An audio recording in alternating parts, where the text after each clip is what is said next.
mots sont bien trop petits pour dire tout l'amour que j'ai pour toi.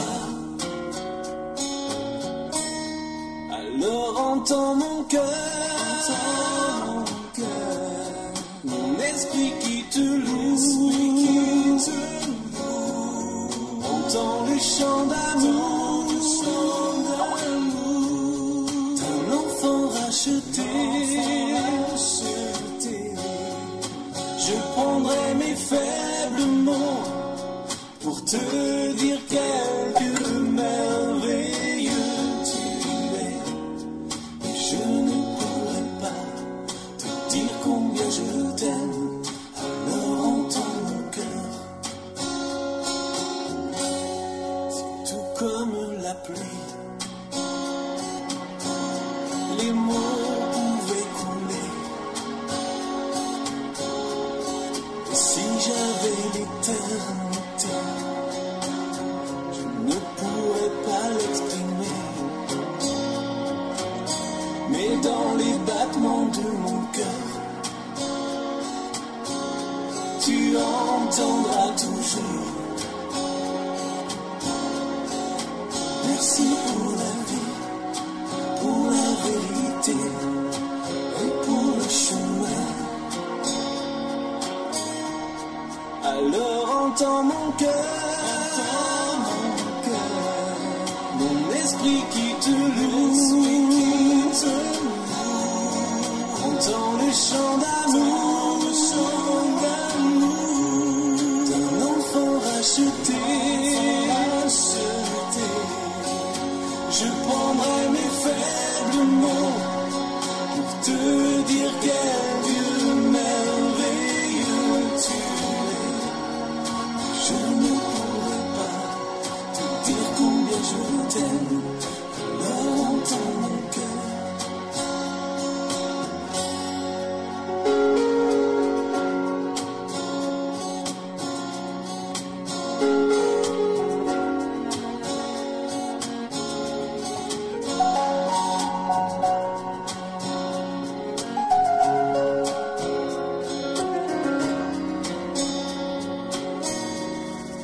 Tu sais nos espoirs, Seigneur, tu sais nos craintes.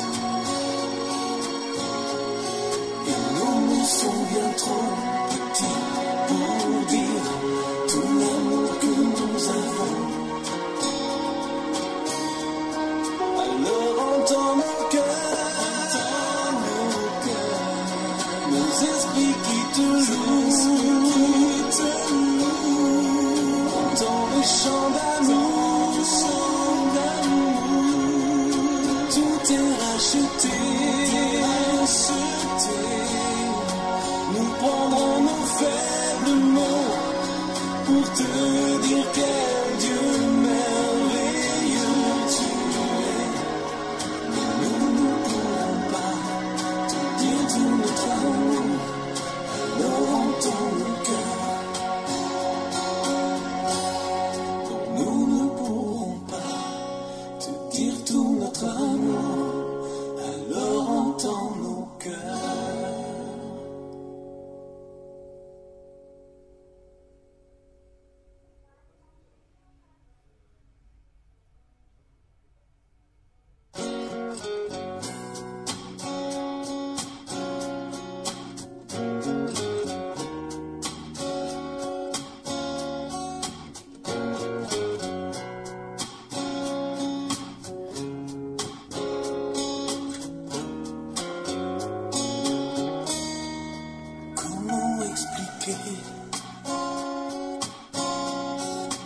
Et comment décrire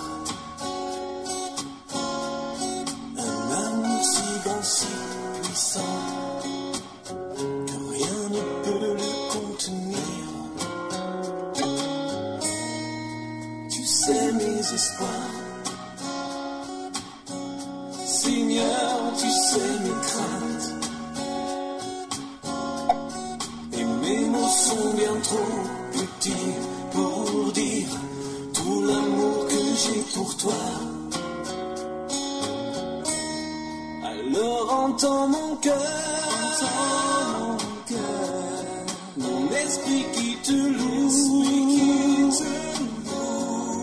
entends le chant d'amour, d'un enfant racheté.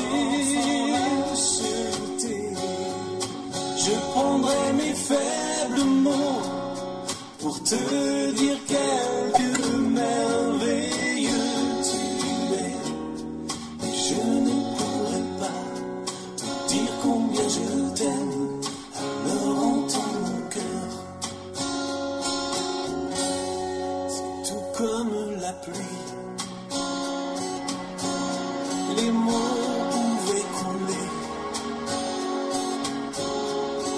Et si j'avais l'éternité, je ne pourrais pas l'exprimer. Mais dans les battements de mon cœur, tu entendras toujours. Merci pour la vie, pour la vérité et pour le chemin. Alors entends mon cœur, mon esprit qui te loue, entends le chant d'amour, d'un enfant racheté. Je prendrai mes faibles mots pour te dire quel Dieu merveilleux tu es. Je ne pourrai pas te dire combien je t'aime. Alors entends mon cœur.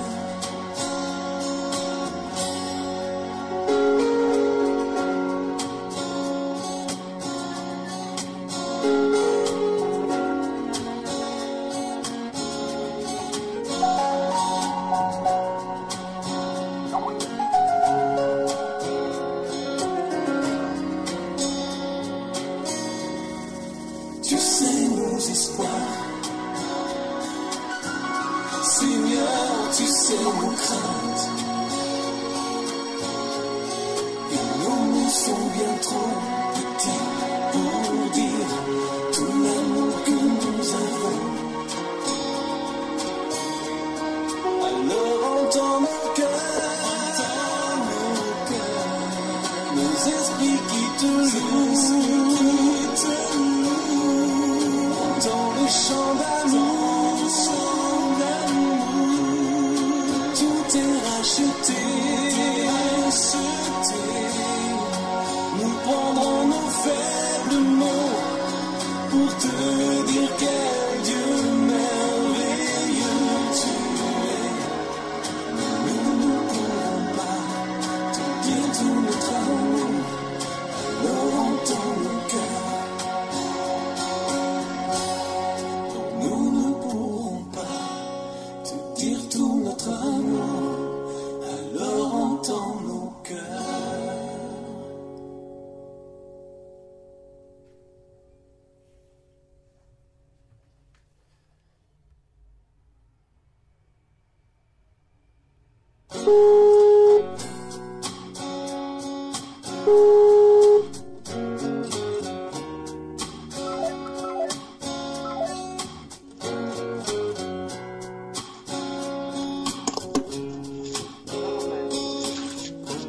Shalom.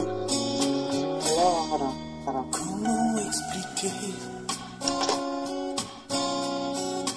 et comment décrire Alors, là, je serai en ligne, mais je ne veux pas trop parler comme ici au bureau. Oui, bien sûr. Ah, peut-être. On va faire la version comme ça, on parle, tu ne réponds pas. Please, if you don't mind. Tu dis, maman? Huh? No, I'm not going to say it. To you sure? Yes, ma'am. Oh my God.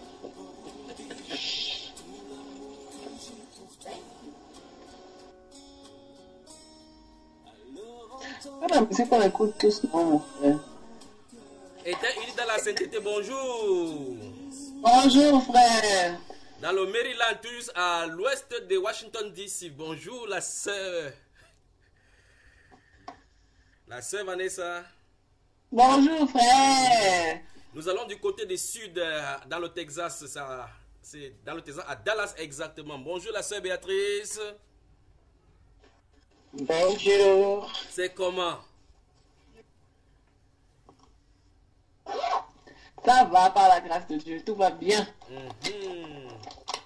Qui est encore connecté là? Bon, les autres. Oui, le frère Junior, je suis au boulot là, je vais juste vous écouter aujourd'hui là. Oui, vraiment, écoute seulement, tu coupes le micro dans ces cas comme ça, quand tu vas te parler ton anglais là que personne n'écoute, d'accord? Ok then. Et quand tu vas rire, tu ris, ça va dire que that woman, is she crazy? What is going on?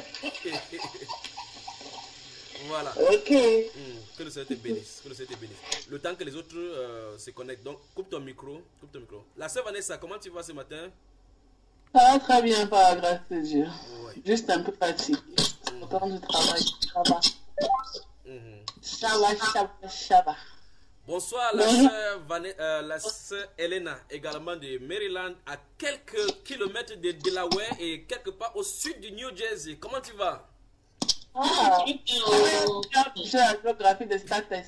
Je dis que Anna ne peut pas comment. Je ne connaissais pas. Que le Seigneur vous bénisse. Amen. Non, il ne faut pas mettre. Ah, Voilà. pardon, il faut. Courage, c'est bien fixé aujourd'hui. Comment tu vas donc, ma soeur? Bien. Je suis à votre service comme d'habitude. Que Dieu vous bénisse, que Dieu vous bénisse. Non, amen. Hein? Ça va? Bonjour, jeune garçon. Ça va? Bonjour, frère. How are you? Frère. Bien. Bonjour, tonton. Bonjour, mon garçon, ça va? On dit bonjour, tonton, je réponds, tata ne répond pas. Eh, bonjour. Est-ce qu'on va dire, on n'a pas dit bonjour, tata. Est-ce qu'on va dire bonjour, tata? Il a dit bonjour, tata. Alors, les enfants, on va travailler, ne dérangez pas, d'accord? On a compris, non. Partez. Ne venez pas, il faut partir. Allez voir la télé. Que la grâce et la paix de notre Seigneur Jésus-Christ vous soient multipliées. Amen. C'est un autre jour aujourd'hui. On a un autre jour merveilleux que le Seigneur fait. Bon, bye. Bye. Devenez plus sûr. Ok. Je suis à votre service aujourd'hui encore. La sœur Vanessa, ça va? Ça va bien, frère. Comment On va faire la grâce de Dieu. Comment va Amen. Amen. Et comment va la vie là-bas? La vie va bien. Ça c'est haut, ça c'est bas. Mais on est au pied du Seigneur cherchant toujours la sanctification, le nettoyage. Vraiment. Voilà. Je vous envoie les liens d'écouter pour qu'on puisse travailler. Et s'il y a des questions à poser, posez toutes vos questions. Je suis à votre service maintenant. Prions d'abord, d'accord?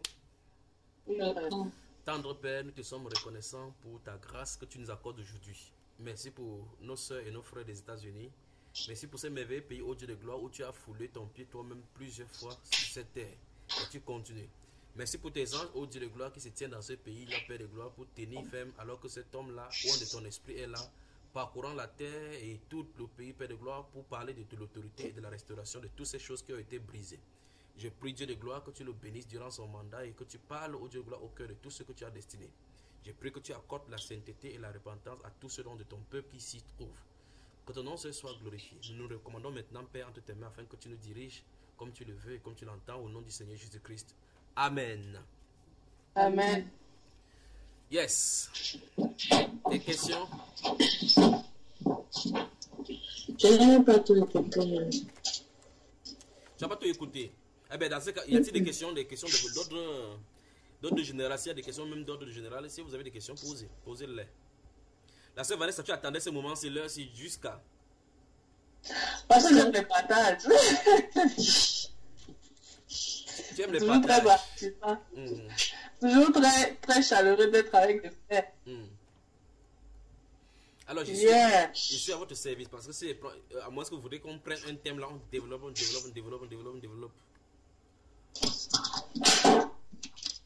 Peut-être, je ne sais pas. Yeah. Non, t'inquiète, je vais continuer à écouter. Si j'ai des questions, je vais envoyer ça par message. Hier, j'écoutais, comme je disais, frère, je disais que j'écoutais, il y a des enseignements qui, j'écoutais ça, c'était pas comme tu as donné d'ordre, là, il y a d'autres qui n'étaient pas dedans, j'écoutais en fonction de comment. Et puis, je suis tombée sur la grâce et le péché. Ce que tu as fait à Radio, je sais pas, Bonne Nouvelle. Tu as dit qu'il y a plusieurs justices de Dieu, en fait. Donc, c'est ça que j'aimerais davantage comprendre. Quelles sont donc les différentes justices, quels sont les contextes. Parce que je n'avais pas compris ça comme ça, parce que pour moi, la justice de Dieu, c'était, on va comment dire, de façon terre à terre, c'était le fait que Dieu va juger selon sa parole. Et tous ceux qui ne se seront pas conformés seront mis de côté. Et ceux qui se seront conformés, donc il ne va pas faire une acception de personne, genre, c'est un peu ça dans ce sens-là que je comprends la justice de Dieu, de façon terre à terre. Ok, maintenant, j'en ai qu'il y a et si tu montes dans la Bible, si tu montes dans la Bible où on dit que Jésus-Christ est la justice de Dieu aussi, qu'est-ce que tu vas faire? Jésus, c'est comment alors? Oui, je connais, je comprends ça. Mais je veux dire, il y a des choses, donc, je voulais un peu que tu approfondisses un peu. Et les enfants font du bruit de ce côté-là. Les chrétiens, oh là là. Dans ce cas, coupe ton micro, ma soeur, coupe ton micro. Quand tu vas vouloir parler, tu allumes. Dans ce cas, quand la Bible également dit que les chrétiens sont aussi la justice de Dieu, qu'est-ce que tu en dis? Oh, enfin, il y a un enseignement plus développé qu'on va venir là-dessus en détail pour qu'on voit tous ces aspects-là, d'accord? Tu vas faire ça? Hein? Oui. Ok. D'accord, je vais attendre. La soeur Hélène, qu'est-ce qui ne va pas? Elle a coupé le micro. Elle veut me dire que ça va. Et c'est écrit sur son visage inquiétude. C'est écrit sur ce Christ m'a pas le visage. Ça va, non, je suis là. C'est écrit soif de la sainteté, soif de la sainteté. C'est juste trop de réflexion. Tu réfléchis sur quoi alors que la Bible a tout dit? On a dit dans Proverbes chapitre 22 verset 17 que n'ai-je pas déjà mis pour toi par écrit tout ce qui concerne des conseils de réflexion. Tu réfléchis encore quoi? C'est notre méthode. Quand on essaie de réfléchir, le cerveau tourne seul. La mise en pratique de la parole qui n'est pas toujours facile. Bon, on ne voulait pas poser la question, on va lire la Bible, on va prendre un thème selon ce que le Seigneur nous dirige, d'accord? J'ai posé ma question, tu n'as pas répondu. J'ai répondu dans ma soeur. J'ai dit que tu as dit que tu n'as pas posé la question, madame. Il dit je vais bien développer dans un autre enseignement, n'est-ce pas? D'accord. Les différentes facettes de la justice de Dieu. Voilà, ce sera le thème. Les différentes facettes de la justice de Dieu. Rappelez-moi toujours. J'attends ça parce que c'est quelque chose qui m'a quand même... Ça m'a troublé en fait quand j'ai écouté ça. Et quand on va développer ça, vous allez voir effectivement que beaucoup de personnes, même dans le droit national, international et autres là-bas, tout ce qu'on fait là, on copie ça de la chose de Dieu. En fait, c'est les copies de la Bible. Alors on peut y aller? Allons-y, frère. Prenons le livre de Luc au chapitre 15. Prenons là-bas, commençons là-bas et puis on va voir quelque chose. On va lire doucement et puis le Seigneur nous donner un sujet. Change mon cœur, Seigneur. La soeur Hélène Aïe, hein? Les filles.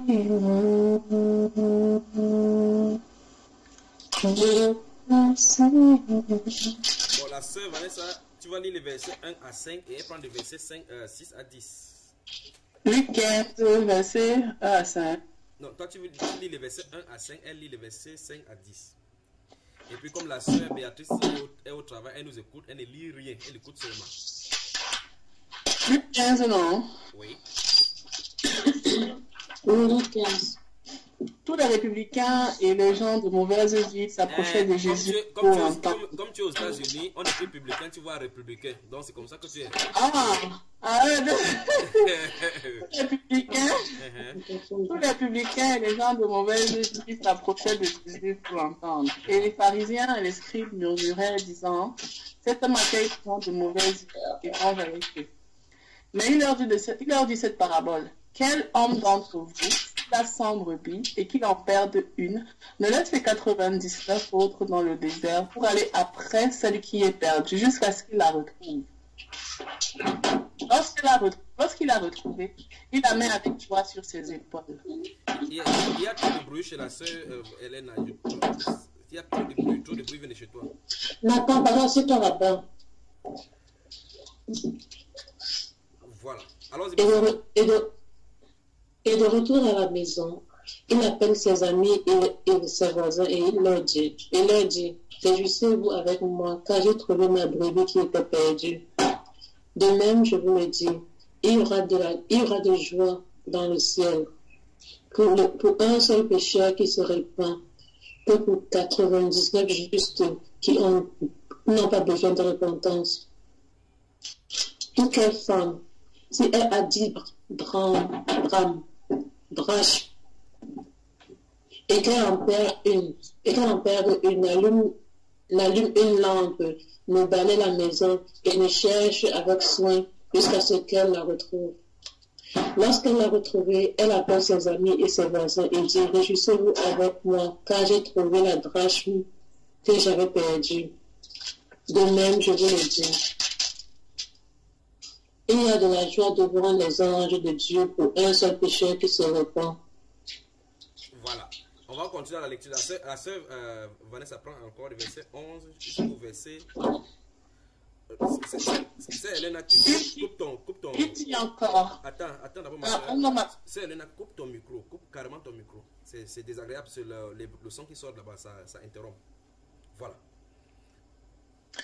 Il dit encore, un homme avait 2 fils. Le plus jeune dit à son père, mon père, donne-moi la part de bien qui doit me revenir. Et le père leur partagea son bien. Peu de temps après, le plus jeune fils, ayant tout ramassé, partit pour un pays éloigné. Il dissipa son bien en vivant dans la débauche. Lorsqu'il eut tout dépensé, une grande famille survint dans ce pays et il commença à se trouver dans le besoin. Il alla se mettre au service d'un des habitants du pays, qu'il envoya dans ses champs garder les pourceaux. Il aurait bien voulu se rassasier des carouges que mangeaient les pourceaux, mais personne ne lui en donnait. Étant rentré en lui-même, il se dit, combien de mercenaires chez mon père ont besoin du pain en abondance, et moi, ici, je meurs de faim. Je me lèverai, j'irai vers mon père et je lui dirai, mon père, j'ai péché contre le ciel et contre toi. Je ne suis plus digne d'être appelé ton fils. Traite-moi comme l'un de tes mercenaires. Il se leva et alla vers son père. Comme il était encore loin, son père le vit et fut ému de compassion. Il courut se jeter à son cou et le baisa. Le fils lui dit, mon père, j'ai péché contre le ciel et contre toi, je ne suis plus digne d'être appelé ton fils. Mais le père dit à ses serviteurs, apportez vite la plus belle robe et l'en revêtez. Mettez-lui un anneau au doigt et un escalier au pied. Amenez le veau gras, tuez-le, mangeons et réduisons-nous. Car mon fils que voici était mort et il est revenu à la vie. Il était perdu et il est retrouvé. Et ils commencèrent à se réjouir. Or le fils aîné était dans les champs. Lorsqu'il revint et approcha de la maison, il entendit la musique et les danses. Il appela un des serviteurs et lui demanda ce que c'était. Le serviteur lui dit, mon frère, ton père est de retour, et parce qu'il a retrouvé en bonne santé, ton père a tué le veau gras. Il se mit en colère et ne voulut pas entrer. Son père sortit le pria d'entrer. Mais il répondit à son père, voici, il y a tant d'années que je te sers, sans avoir jamais transgressé tes ordres, et jamais tu ne m'as donné un chevreau pour que je me sauve juste avec mes amis. Et quand ton fils est arrivé, celui qui a mangé ton bien avec des prostituées, c'est pour lui que tu as tué le veau gras. Mon enfant, lui dit le père, tu es toujours avec moi, et tout ce que j'ai est à toi. Mais il fallait bien s'égayer et se réjouir parce que ton frère que voici était mort, et qu'il est revenu à la vie, parce qu'il était perdu et qu'il est retrouvé. Voilà, quelle parabole, n'est-ce pas? Qu'est-ce que, déjà vous qui avez lu, qu'est-ce que ça vous dit, tout ce que le Seigneur a dit là, avant qu'on ne prenne le temps pour développer?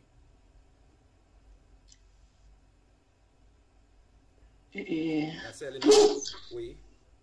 Le pardon. Le pardon. Dieu pardonne. Attendez, je branche rapidement pour l'ordinateur. Ça va bientôt s'éteindre, n'est-ce pas? Donc alors, Hélène, le pardon que tu vois, c'est dans le pardon venant de qui?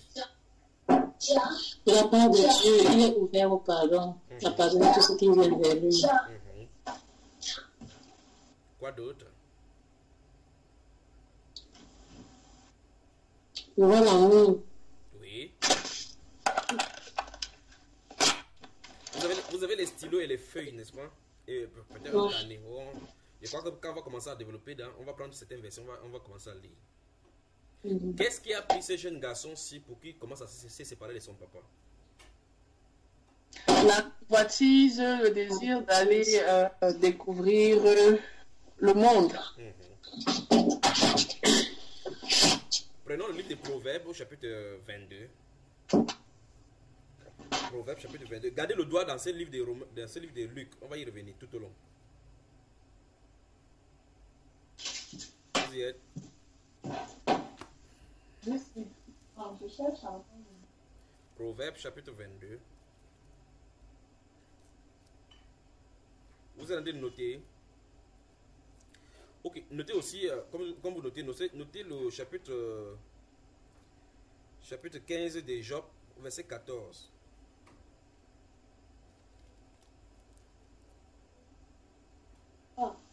Je m'appelle, je commence à déranger.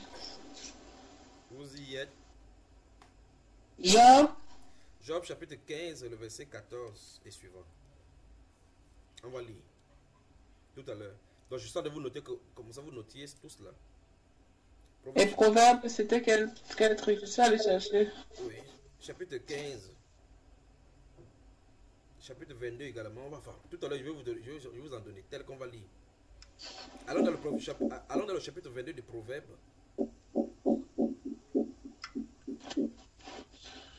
Verset 15. Je ne sais pas pourquoi mon ordinateur est en train de déranger. Parce que tu as parlé des républicains. Ça ne veut pas charger.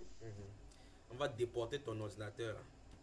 Si Ce n'est pas c'est fait. pas écrit en place, il y a pas le problème. Si ce n'est pas fait en Amérique. Alors la sœur Hélène, lis le verset 15 du Proverbe 22. La folie est attachée au cœur de l'enfant. La verge de la correction l'éloignera de lui. Voilà. Donc nous voyons la sœur Vanessa, est-ce qu'elle est où est-ce qu'elle est? Il faut qu'elle vienne avant qu'on commence. Je cherche le jeune portable. Courage. Courage, parce que ça va s'éteindre là. Tu cherches en bas du livre.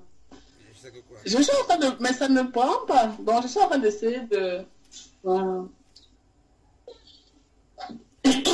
Notez encore Proverbe chapitre 15 verset 21a. Proverbe chapitre 15 verset 21, la partie A.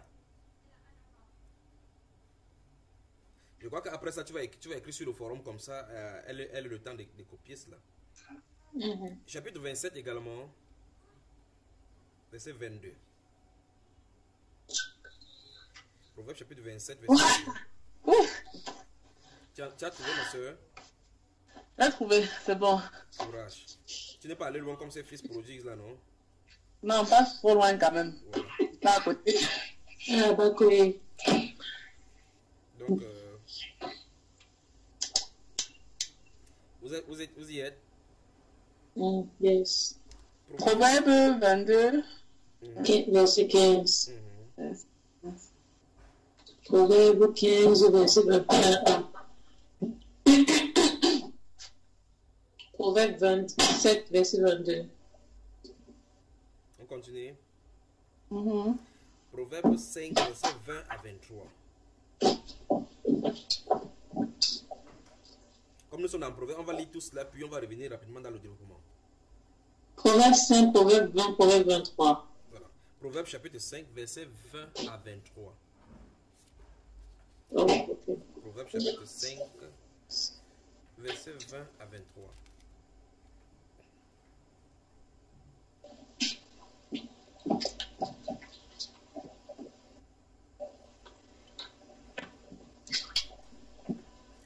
Alors dans le chapitre 27, donc, lisons le verset 22. Allons-y. La folie est attachée au cœur de l'enfant. Oui, La verge de la correction l'éloignera de lui. oui. Encore. La folie est attachée au cœur de l'enfant. La verge de la correction l'éloignera de lui. Quand tu lis comme ça, l'enfant qui est à côté de toi n'en entend. Il entend. Que la folie est à côté de lui. Hein. Mais je ne sais pas si elle a compris, parce qu'ils n'ont même pas mon temps. Donc, ça c'est le chapitre 22, n'est-ce pas? Oui, verset 15. Alors, chapitre 27 maintenant, la sœur Vanessa est où? Verset 22. Moi, je suis là, mon frère. Verset 22. Oui. Quand tu pilleras l'insensé dans un mortier, au milieu des grains avec le pilon, ça ne se séparerait pas de lui. Encore, relis encore. Quand tu pileras l'insensé dans un mortier, au milieu des grains avec le pilon, sa folie ne se séparerait pas de lui. Donc, vous riez. Comment vous riez quand vous riez? Quand la Bible dit quelque chose, vous riez. Non, je veux dire que l'insensé va seulement rester insensé. C'est donc pour cela que vous voyez souvent le Seigneur Jésus raconte certaines paraboles, on ne comprend pas pourquoi. D'une part, on dit que la folie est attachée au cœur de l'enfant, la verge de la correction l'éloignera de lui. Puis on dit que quand quelqu'un est déjà... Continuons ici. Disons le chapitre 6, verset 20 à 23, comme je vous ai donné là. Chapitre 6. Oui. Chapitre 6, verset 20 à 23. En tout cas, je ne sais pas ce que ça veut dire.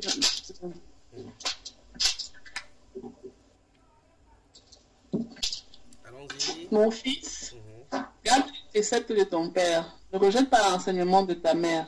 Lis-les constamment sur ton cœur. Attache-les à ton cou. Ils te dirigeront dans ta marche. Ils te garderont sur ta couche. Ils te parleront à ton réveil. Car le précepte est une lampe et l'enseignement est une lumière. Et l'avertissement de la correction sur le chemin de la vie. Voilà. Donc, à chaque fois dans la Bible, vous allez voir toutes ces choses-là. La Bible déclare dans le chapitre 16, verset 9, c'est le même livre des Proverbes. Si vous lisez le chapitre 16, verset 9, vous y êtes. Oui. Paresseux, jusqu'à temps seras-tu couché. Quand te lèveras-tu de ton sommeil? C'est sûr. Chapitre 6, verset 9, non? Chapitre 16, verset 9. Vous m'entendez pas bien? Ah, 16. Non, non. Le cœur de l'homme médite sa voix, mais l'Éternel, c'est l'Éternel qui dirige ses pas. Voilà. Donc, en fin de compte, le bruit, c'est l'embrouille qui se trouve dans le cœur. On dit que la folie est attachée au cœur de l'enfant. La même de la correction l'éloignera de lui. Maintenant, et puis on dit que si tu piles l'insensé n'importe quoi, même avec le pilon, mélangé même avec le bobolo, tu piles avec le macabo, ça ne peut pas se séparer de lui. Regardez très attentivement que l'enfant et puis l'insensé. Si l'enfant grandit avec la folie s'attache à lui, et vous ne vous faites pas tout et tout pour qu'il soit chassé de ceci, qu'est-ce qui arrive? La correction n'a pas été donnée, cette chose-là l'endurcit et il marche maintenant directement de l'insensé. Les enfants font trop de bruit chez la sœur Elena. C'est désagréable. Essaie de lui demander d'aller à l'intérieur si c'est possible. La sœur Elena, elle nous écoute. Son image est figée, tu le vois. Elle est calée postée comme si les extraterrestres... Oui, l'image est figée. La sœur Elena, tu nous écoutes? Oui, oui, je vous écoute. Demande aux enfants d'entrer à la maison s'il te plaît, parce qu'à côté ils font du bruit et c'est désagréable à l'écoute. Oui, je les envoie. Voilà, merci. Vous me voyez maintenant. Ok. Maintenant, on va travailler. Ouvrons le livre, comme dans le livre, dans le livre des... Ah mon Dieu, on va pas courir, j'espère qu'on va finir ça aujourd'hui. Ouvrons le Job, avant le livre des psaumes là, Job, chapitre 15. Job, chapitre 15. Oh mon Dieu. Job, chapitre 15.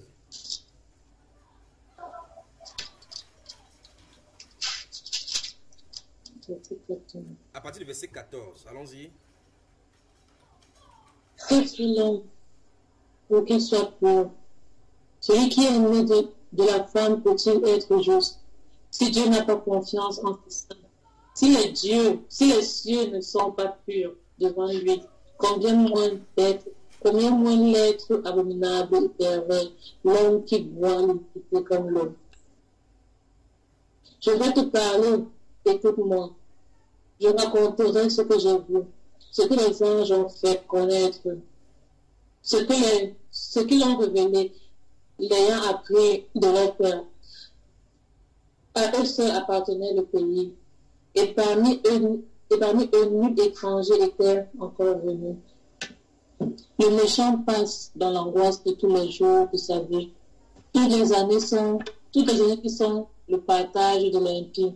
La voix de la terreur retentit sur ses oreilles. Au sein de la paix, le dévastateur va fondre sur lui. Il n'espère pas échapper aux ténèbres.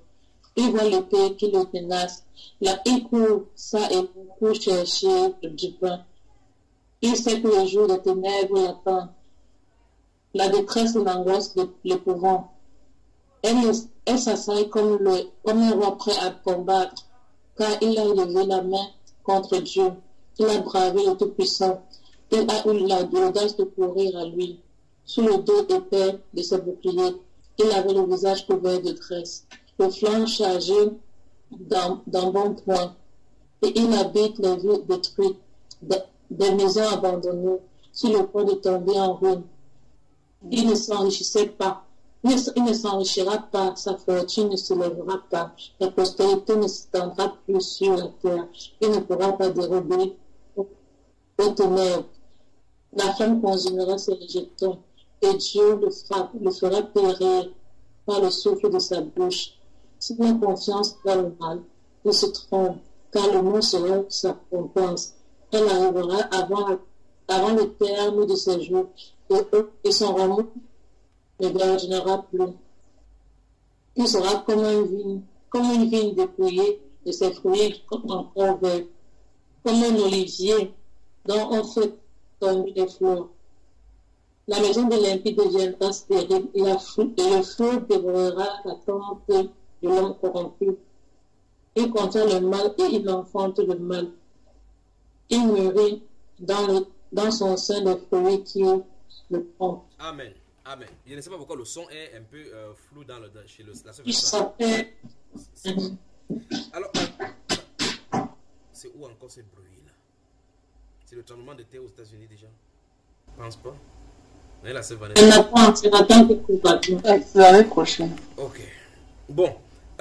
Ici, bien que ça soit en train de parler de Lucifer, de sa chute, de tout ce qu'il fait et de sa chute finale, comment Dieu va le détruire, nous voyons effectivement une fois de plus comment c'est l'attitude que ces jeunes garçons de Luc chapitre 15 en a pris et dont on a décrit partout dans le livre des Job. Nous voyons ici, il dit effectivement que ces choses-là sont tellement développées en cette personne qui produit le mal et il croit pouvoir prospérer avec ces styles de vie-là. Mais ça ne marchera pas, dit le Seigneur. Maintenant, on va commencer à résumer et découper tout ce qu'on a lu là tout à l'heure. Vous êtes prêts à ce qu'on y va? Oui, frère. Vous êtes dans le Maryland, je crois que la sœur Vanessa, sa connexion est bonne. La sœur Elena, sa connexion également est bonne, mais chaque fois c'est figé. Soit son ordinateur n'est pas à jour, soit c'est son Skype qui dérange. Bon, si tu nous écoutes, on va y aller. Maintenant, rentrons dans le Luc et commençons. Verset 11 nous dit, le verset 11 du chapitre 15 de Luc nous dit, il dit encore, un homme avait 2 fils. Le plus jeune dit au père, mon père, donne-moi la part des biens qui doit me revenir. Et le père leur partagea son bien. Le père de Dieu ne voulait pas mourir de crise cardiaque. Ces passages-là nous montrent effectivement que ce sont les enfants qui héritent de leur père, pas aujourd'hui les papas pasteurs qui prennent toutes les choses des enfants. Maintenant, Dieu dit que le Seigneur montre ici là que le fils, en fait, il y a quelque chose qui a été présenté dans le cœur de ces enfants, de cet enfant particulièrement. Souvenons-nous, ils sont 2. Mais un vient dire à son papa, donne-moi mon père. Il a attendu longtemps que son père, mais son père ne veut pas mourir. Il a dit, mais le Dieu ne veut pas mourir. Qui donne ma part, même s'il ne veut pas la suite, il ne meurt pas, c'est son problème. Il m'en veut jouer la vie. Donc, la Bible déclare, verset 13, peu de jours après, le plus jeune fils, ayant tout ramassé, partit pour un pays éloigné, où il dissipa son bien en vivant dans la débauche. Vous voyez? À partir d'ici, la Bible déclare, ou effectivement, la Bible veut nous enseigner d'abord qu'il faut qu'on fasse attention. Et c'est ça qui est pignon sur lui maintenant. Plus les gens sont dans l'abondance, plus ils veulent vivre dans la débauche. Plus un homme est nanti, avoir la grosse voiture, plus il croit que toutes les femmes lui sont permis. Plus les gens vivent dans l'abondance, plus ils commencent à vivre dans tout style de dérèglement. Parce qu'en réalité, plus on a la possession, plus on se croit tout permis, plus la convoitise nous envahit davantage, plus on a le désir de se montrer orgueilleux, plus on est en proie au péché et au tourment de la terre. Donc on dit, il dissipa son bien en vivant dans la débauche. Donc, intimement, la vie de luxe est liée à la vie de débauche, intimement. Maintenant, lorsqu'il... Notez Ecclésiaste chapitre 12. Vous avez noté? Oui. Ecclésiaste chapitre 12, verset 1 à 4. Je ne sais pas si la sœur Elena nous écoute. Si elle nous écoute, elle dit oui, et puis elle continue avec en fermant le micro. La Bible déclare, lorsqu'il eut tout dépensé, voilà, merci. Lorsqu'il eut tout dépensé, une grande famine survint dans ce pays et il commença à se trouver dans le besoin. Les gens oublient toujours que quand tu dissipes le bien, ça ne fait que dissiper. Encore qu'il a de vivre dans la débauche. Dans le livre de Job, chapitre 31 et 32, lorsque le Job pose la question, il dit que l'adultère, si commet l'adultère, ça fait dissiper son bien. Et c'est un crime que doit punir les juifs. On dit, verset 14, lorsqu'il eut tout dépensé, une grande famille suivait dans ce pays et il commença à se trouver dans le besoin. Donc il va parler du sujet. Le sujet, on peut y aller? Oui. Que faire dans nos bêtises? C'est de ce sujet que nous allons parler. Sac de sueur. J'espère qu'on va finir aujourd'hui. Que faire dans nos bêtises ou bien encore les bêtises de nos folies.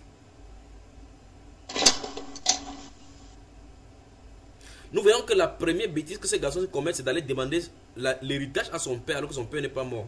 Or, on doit hériter lorsque la personne n'est plus sur place, n'est-ce pas? Oui. Voilà la première faute. Maintenant, souvenez-vous de ce que nous avons lu dans le livre des Proverbes chapitre 22, le verset 15. On dit, la folie est attachée au cœur de l'enfant. Et c'est la verge de la correction qui l'éloignera de lui. Lorsque l'enfant n'est pas corrigé de cette façon, il va grandir dans la folie. Et arriver au niveau de... On parle de l'insensé dans la Bible, comme vous voyez l'insensé.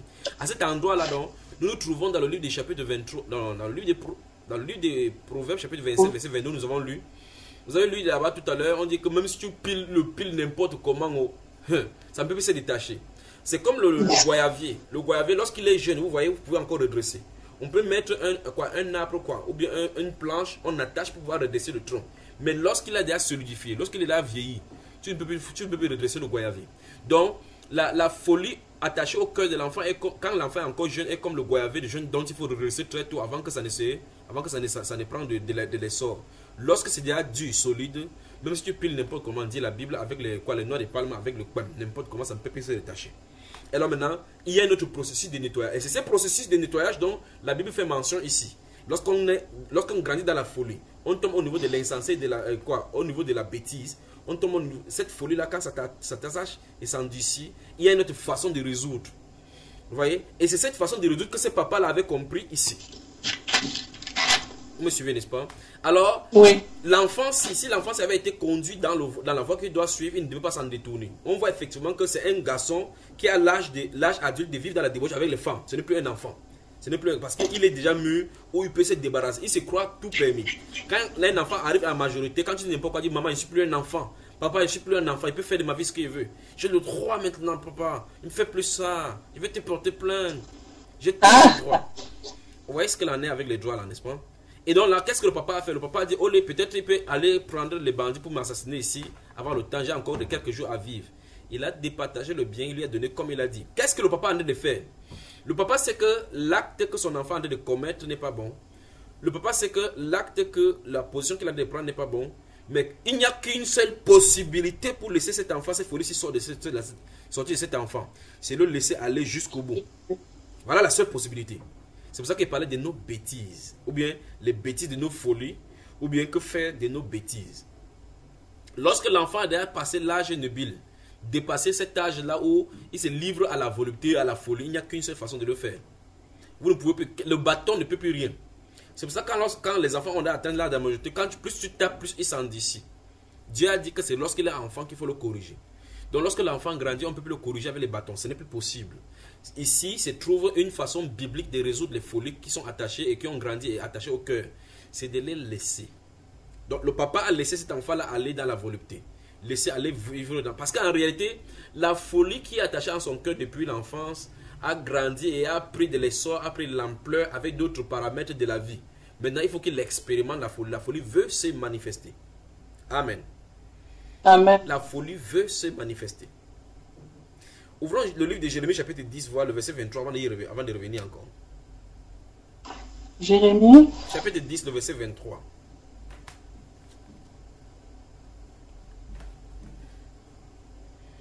Jérémie chapitre 10, verset 23, avant qu'il ne continue là. Je le sais, ô Éternel. La voix de l'homme n'est pas en son pouvoir. Ce n'est pas à l'homme quand il marche à diriger ses pas. Voilà.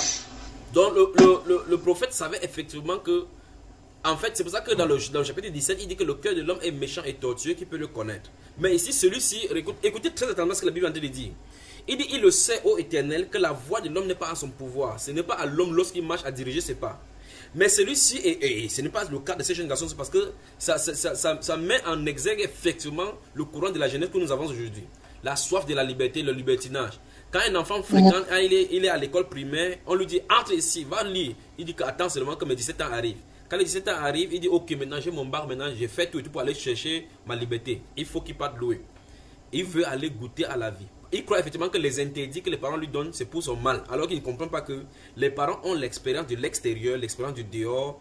Ils veulent le préserver du mal. Mais on ne peut pas préserver les enfants du mal par nous-mêmes. Si ce n'est pas le Saint-Esprit, on ne peut pas garder. Parce qu'à l'école, il va rencontrer des satanistes. À l'école, il va rencontrer les pervers. En cours de route, il pourra rencontrer des sorciers, des satanistes. Il va entendre des choses, des chansons et au-delà qui pourront le pervertir. Rentrant à la maison comme ça, il rentre comme un torchon qui a absorbé de l'eau, mais tu ne sais pas qu'il y a l'eau à l'intérieur. Il a toutes les perversités à l'intérieur. Il a vu le film pornographique à l'intérieur. D'autres s'arrêtent au vidéoclub, d'autres partent dans les jeux. Ils prennent des tenues, ils sortent, tu crois qu'ils vont aller jouer alors qu'ils vont faire. Les amis, les camarades de Vanessa prennent des sacs avec la tenue sur le corps, mais à l'intérieur, il y a des habits sexy. Ils arrivent quelque part, ils changent de tenue, ils vivent quelque part dans ce qu'ils appellent le BT, les boîtes de nuit, en plein jour. Ils commencent à jouer et puis ils rentrent le soir, ils disent, oh, fatigués, comme ils ont trop appris. Mais le soir, ils restent comme ça sur le cahier, comme s'ils sont trop fatigués, comme s'ils apprennent beaucoup. N'est-ce pas, la sœur Vanessa, tu te souviens?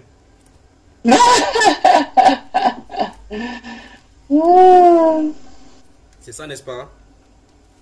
C'est comme ça que ça marche. C'est comme ça que ça marche et que ça marchait jusqu'alors. Voilà. Donc le proverbe chapitre 15 verset 21 a dit, la folie est une joie pour celui qui est dépourvu de sens. Et quoi que nous avons lu ça aujourd'hui. Proverbe chapitre 15 verset 21, la partie A. Il dit, la folie est une joie pour celui qui est dépourvu de sens. Maintenant, quand celui-ci veut prendre son bien, pour lui dans sa tête, c'est qu'il va jouer sa vie. Voilà l'expression. Laisse-moi jouer la vie. Je n'ai pas joui de la vie. Le jouir de la vie dont tu parles là, il ne sait pas que la Bible appelle ça la folie. Parce que s'il savait effectivement ce que c'est que la sagesse, il comprendrait que la sagesse a déjà écrit que tout est vanité. Quel que soit ce que tu fais sur la terre, tout est vanité. Maintenant, la Bible dit ici que la folie est une joie pour celui qui est dépourvu de sens. Donc nous voyons effectivement que cette garçon-ci est dépourvu de sens. Il veut aller jouer la vie, c'est-à-dire la folie. Il veut manifester la folie. Et comment faire? Il faut qu'il prenne donc l'essor pour se sentir quelqu'un important dans la société. Et maintenant, puisque la société aime ceux qui sont fous, puisque la société aime ceux qui sont fous et aimera toujours ceux qui sont fous, il n'y a pas deux façons de les faire. Vous allez voir que quand vous vous livrez à cœur joie à la folie, à la bière, à la boisson enivrante, en sortant la nuit, tard dans la nuit, faisant du boucan, c'est là où on vous taxe des biens, des personnes qui soient bien. Il y a même des parents qui encouragent cela. Tu es quel genre d'enfant qui ne sort pas, on ne connaît pas tes petits amis, on ne voit pas comment tu es. Mais le jour où tu entres dans la Bible, on commence à dire qu'il faut faire attention. J'espère que tu ne vas pas entrer dans les sectes. Or, il était en plein dans la gueule de lion avec ces mauvaises vies-là, on ne dit absolument rien. N'est-ce pas, Vanessa? C'est quand tu entres maintenant dans les Alléluia, qu'on dit que tu n'as pas de Dieu là. Que c'est Satan. Que c'est Satan. Mais quand tu vis avec des garçons, tu vis dans la volupté, tu vis dans tout genre de dérèglement, on ne te pose pas de questions. On ne dit pas que c'est une mauvaise façon de faire là-bas. Parce que le monde aimerait ce qui est à lui. Mais quand tu commences à vivre dans la société, la Bible déclare qu'ils vont commencer à vous calomnier comme si vous étiez des brigands, comme si vous étiez des voleurs. Parce qu'ils voient effectivement que tu ne te délectes plus dans les mêmes voies de débordement. Donc cet enfant, c'est première folie. Il part demander à son papa de lui donner sa part de biens. Ce qui n'est pas normal. Ce n'est pas d'héritage. Remarquez très attentivement que son papa n'est pas discuté parce qu'il savait effectivement qu'il n'y a pas de pouvoir. Comme cet enfant de le faire, s'il ne lui donne pas cette liberté ici, on dit dans le cours des droits civiques que la liberté ne se donne pas et s'arrache. Le garçon a compris que s'il ne prend pas, arrache pas sa liberté, son papa ne peut pas lui donner ça. Il va encore attendre longtemps parce qu'il a attendu qu'Abraham est mort à 175 ans, que ses papas ne doivent pas mourir comme ça là. Donc mieux il prend sa part et pas jouer la vie. Maintenant, lorsqu'il prend pour aller jouer la vie, la Bible déclare au verset 14, lorsqu'il eut tout dépensé, une grande famille survint dans ce pays et il commença à se trouver dans le besoin. Maintenant, cet enfant ne savait pas qu'en réalité, L'héritage qu'on le papa te donne, c'est pour que tu le multiplies. Mais comme il n'a pas su travailler, comme il n'a pas travaillé dans la sainteté, comme il n'a pas travaillé avec du labeur pour pouvoir hériter de cela, il ne peut pas comprendre comment faire pour pouvoir garder cela. Et par conséquent, il croit qu'en dissipant. On a vu des gens qui ont hérité de leur papa des maisons, des terres, et ainsi de suite. Mais comme ils n'ont pas eu d'effort pour pouvoir gagner cela, du jour au lendemain, il les dissipe, il les vend et puis se trouve dans les rues. D'autres se trouvent dans les locations. Et venant même encore essayer de louer chez les personnes à qui ils ont vendu ces grands biens-là. Pourquoi? Parce qu'ils n'ont pas eu la maturité pour pouvoir gérer ces choses-là. C'est dans la maturité, dans l'apprentissage, dans la relation avec le papa, quand le papa te traite durement. Et très souvent, les gens qui doivent hériter comme successeurs de leur papa, le papa les éloigne d'eux pour qu'ils ne puissent pas hériter avec les autres, pour qu'ils ne puissent pas grandir, pour qu'ils grandissent dans les difficultés. Et ceux-là, lorsqu'ils prennent l'administration des biens, ils savent comment diriger. Mais celui-ci, il n'a pas grandi comme ça. Il voit tout est rose, et par conséquent, il croit qu'effectivement il suffit de manger cela. Il mangeait, il a hérité de 4 milliards. Il croit que s'il dépense 100 000 francs par jour, ça ne doit pas finir. Tôt ou tard, ça va finir. Et la Bible déclare effectivement que c'était fini. Parce que quand les filles viennent, quand ils te tournent les coups de reine, là, ce n'est pas pour prendre 10 000 francs seulement. La Bible déclare qu'il est allé dissiper son bien en vivant dans la débauche. Parce que les femmes coûtaient cher. Il partait au Texas. Donc quand il quitte le Texas, il part à Las Vegas. Là où au casino, on joue le tapé-tapé. Il a joué la vie là-bas, bien croqué la vie. Jusqu'à ce qu'il envoie le SMS à son père que ça, tout dose bien avec la musique en fond sonore de Wesley Snipes. Il dit effectivement, il chante boum boum boum boum boum boum DJ. Il a dit que la vie dosait bien. Mais il ne savait pas qu'au fur et à mesure, les biens finissaient. Verset 15. Il alla se mettre au service d'un des habitants du pays, qu'il envoya dans ses champs garder les pourceaux. Ça, c'est la décadence et la dégringolade. Mais ici, se trouve le chemin de la correction par rapport à la folie. C'est comme ça. D'autres, quand ils ne veulent pas se mettre ainsi, ils entrent dans le vol, dans les drogues, les dérèglements. Ils continuent encore à entrer de profondeur à profondeur. Donc chacun a son niveau de folie. Lorsque la folie doit se manifester, chacun a son niveau de folie. Celui-ci, sa folie était à un niveau donné où il a compris effectivement qu'il faut qu'il cherche quelque chose à manger. Verset 16. Il aurait bien voulu se rassasier des carouches que mangeaient les pourceaux, mais personne ne lui en donnait. Vous voyez? Vous voyez, n'est-ce pas? Le verset 16, lis encore, Vanessa. Il aurait bien voulu se rassasier des carouches que mangeaient les pourceaux, mais personne ne lui en donnait. Donc nous voyons effectivement que lorsqu'il travaillait dans ces champs-là, il voyait comment nourrir le porc.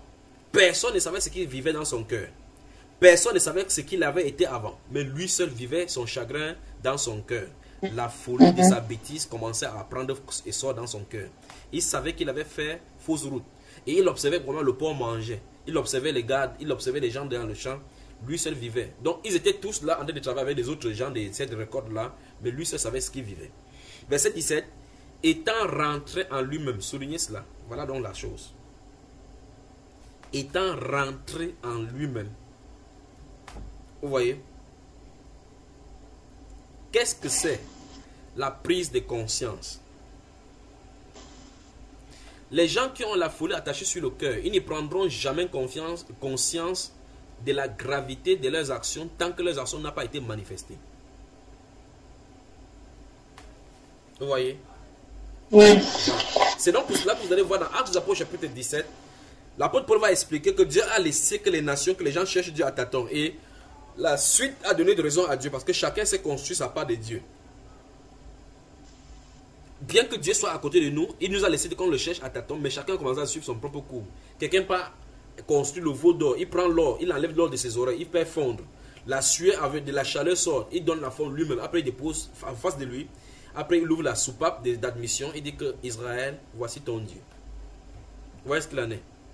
C'est-à-dire que lui-même il prend l'or de ses propres mains, après avoir creusé dans la terre, il fonce la chaleur lui vient dedans, il essuie la sueur. Il fait une forme d'or, il regarde le veau à côté de lui, il donne la même forme. Après, il se tourne, il dit Israël, voici ton Dieu. Lui-même qui l'a fait. L'autre part, couper le bois. Et après, il finit de faire comme ça, il coupe, il donne la forme, il peint en bleu. Il peint l'autre qui a mis la main comme ça, il met la couleur jaune en haut pour dire que c'est le soleil. Après, il dit que voici Marie, mère de Dieu. Vous voyez que quelque chose ne va vraiment pas avec les hommes. Or, la folie là, tant que ce n'est pas extériorisé, la personne ne peut pas savoir qu'il est idolâtre. Il ne peut pas savoir qu'il est dans leur débauche. Il a fallu qu'on le laisse seul. Il y a des gens qui vivent avec leurs parents. On les opprime, on les oppresse, on les fait garder, que vivent dans la sainteté, vivent comme ça. Et ils se manquent à temps. D'autres même qui portent le foulard parce qu'on les force, parce qu'ils sont dans la maison, ils n'ont pas le choix que de faire. Lorsqu'ils attendent qu'ils sortent, vous allez confirmer sur les mini-jupes qu'il va porter. Et là, vous allez savoir effectivement qu'il y a quelque chose qui ne va pas. Maintenant, la Bible déclare qu'étant rentré en lui-même, il s'est dit. Vous voyez, c'est la première prise de conscience par rapport à la folie. Donc, que faire de nos bêtises? Lorsqu'on constate qu'on a fait des bêtises, première chose, il faut qu'on rentre en nous-mêmes. Première chose, il faut qu'on rentre en nous-mêmes. Il s'est dit, combien de mercenaires chez mon père ont du pain en abondance et moi ici, je meurs de faim. Souvenez-vous des psaumes, des proverbes, non, du livre de Job au chapitre 15 que nous avons lu. La Bible déclare là-bas que l'insensé, celui qui a la folie, là, a bravé le Tout-Puissant. Il a levé la main contre le ciel. Or, tout péché que nous commettons sur la terre, ça a deux volets. Ça a le volet humain et le volet spirituel. Parce que, en fait, tout péché, on pêche contre Dieu et contre les hommes. Maintenant, ici, verset 18, il dit, je me lèverai. 1. J'irai vers mon Père, retour à la source. Et je lui dirai, mon Père, écoutez très attentivement, j'ai péché contre le ciel et contre toi. Il avait manqué à l'autorité, à l'observance de l'autorité dont Dieu a établi. Et par conséquent, il avait manqué le ciel. C'est pour ça que dans ce psaume 15, dans ce livre, Job 15, il dit qu'il a levé la main contre le ciel. Parce que cet insensé-là, toute personne qui se conduit en insensé, c'est parce qu'il n'a pas la correction pour marcher selon le chemin de la vie. Et donc dans le Proverbe chapitre 6, donc, il dit, mon fils, que ces enseignements ne s'éloignent point de tes yeux. Ils sont les corrections de ta vie. C'est ça qui va te diriger pour te préserver. Les enseignements du Seigneur. Amen. 1 Jean chapitre 2, verset 1 à 4, qu'est-ce que ça dit? Notez, il va citer ce qui est écrit. Donc c'est la prise de conscience. Et c'est l'ordre des choses de la Bible. Dans 1 Jean chapitre 2, verset 1 à 4, la Bible déclare, mes petits enfants, je vous écris afin que vous ne péchez point. Mais si quelqu'un a péché, nous avons un avocat auprès du Père. Vous avez vu cela, n'est-ce pas? C'est la prise de conscience qu'a eu ces garçons-ci. Effectivement. Donc la Bible nous dit effectivement qu'on ne doit pas pécher. Mais s'il arrive que quelqu'un est tombé dans le péché, on ne doit pas demeurer dans son coin. Remarquez très attentivement qu'il est resté dans son coin, il a subi. Il a vu que la position où il reste dans son coin ne l'arrangerait pas. Parce que tant qu'il demeure comme ça, il va toujours être déchu de grâce de son Père. Maintenant, il sera toujours dans la souffrance. Déchu de la grâce de son Père, étant déchu de la grâce de son Père, restant toujours dans la souffrance. Il est rentré en lui-même, directement il a eu la direction qu'il faut qu'il retourne vers son Père. Et c'est l'action que nous devons faire chacun de nous. Si nous avons notre bêtise, si nous comprenons effectivement que nos bêtises nous ont conduit à la folie, première chose, il faut qu'on rentre en nous-mêmes. Deuxième chose, il faut on se retourne vers là où on est tombé. Et donc, dans 1 Jean chapitre 2, donc, la Bible déclare, mes petits enfants, je vous écris afin que vous ne péchez point. Mais si quelqu'un a péché, nous avons un avocat. Donc on doit se souvenir qu'on a un avocat, malgré ses péchés, auprès du Père. Puis on l'appelle Jésus-Christ le juste. Il est lui-même une victime expiatoire pour nos péchés, non seulement pour les nôtres, mais pour ceux du monde entier. Donc, ce garçon-ci a fait exactement l'ordre des choses. Vous voyez, il est rentré en lui-même, il a dit, ok, voici ce qu'il veut faire. Il a médité sur son sort, il a vu qu'il a fauté contre le ciel et contre son Père. Il a compris maintenant la voie. Cette voie-ci s'appelle la voie de la repentance. Donc, lorsqu'on se rend compte de nos bêtises, il faut qu'on pense au chemin de la repentance. Amen. Amen. Amen. Maintenant, verset 19, il continue dans son monologue. Il dit, je ne suis pas digne d'être appelé ton fils. Je vais souligner cette expression parce que c'est amusant.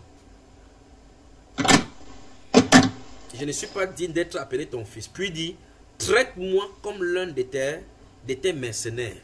C'est-à-dire que les gens qui travaillent pour des salaires chez ton père. Donc voilà son argumentaire. Il a signifié qu'il va venir vers son père, ce qu'il va dire. Maintenant, regardez très attentivement comment il se considère. Il regarde effectivement qu'il voit, après la prise de conscience et que les yeux s'ouvrent, il a compris qu'il a fait une bêtise. En fait, avec le statut qui se trouve, il ne mérite même pas appeler son fils, d'être appelé encore fils de cet homme-là. Parce qu'il n'aurait pas dû se comporter comme ça. Vous voyez? Maintenant, verset 20, la Bible déclare, il se leva. Souligné, il se leva. Allons-y. Le verset 20, les 4 premiers mots, il se leva. Donc nous avons vu que dès le verset 17, on dit, il étant rentré en lui-même. Ça, c'est la première étape. Verset 20 nous dit, il se leva. Donc quand il est rentré en lui-même, il a médité sur son sort, il a compris qu'il avait fait des bêtises, il a vu maintenant comment il va se repentir devant son Père. Deuxième chose, maintenant, le verset 20, les 4 premiers mots disent, il se leva. Donc il faut agir. Après s'être rentré en soi-même, il faut se lever pour agir. C'est-à-dire pour l'acte de repentance, il faut continuer. Amen. Amen. Notez là-bas dans cet acte-là, 1 Jean chapitre 1, verset 8 et 9. 1 Jean chapitre 1, versets 8 et 9. Notez aussi Ésaïe 59, versets 1 à 5. Puis Ésaïe, Ésaïe 1, verset 16 à 19. Voilà. Maintenant, je vais commencer à citer. Vous voyez, dans ces Ésaïe chapitre 1, verset 16 à 17, 19, le Seigneur dit, venez et plaidons. Venez et plaidons. Venez et plaidons. Donc c'est Dieu qui appelle. Venez et plaidons. Et puis il dit que si vos péchés sont rouges comme le cramoisi, ils deviendront blancs comme la neige, n'est-ce pas? Voilà. Dans 1 Jean chapitre 1 verset 8, il dit que si nous disons que nous n'avons pas de péché, nous nous trompons, se disons nous-mêmes et la vérité ne pointe à nous. Si nous confessons nos péchés, il est fidèle et juste pour nous les pardonner, pour nous purifier de toute iniquité. C'est ce que la Bible déclare. Et dans le Ésaïe chapitre 59 verset 1, il dit que non, la main de l'Éternel n'est pas courte pour sauver, il se serait assez dur pour entendre. Ce sont nos crimes qui créent une séparation entre lui et nous. Donc ça dit que les choses que nous posons comme les actes de folie sont des balises de séparation entre le Seigneur et nous. Maintenant, il y a un acte à faire, et c'est cet acte-là que le garçon a pensé au verset 17, puis au verset 20. Il se leva. Vous y êtes? Il se leva et alla vers son père. Vous avez vu? Là où il a commis le péché. Contre qui il a commis le péché, c'est vers lui qu'il est parti.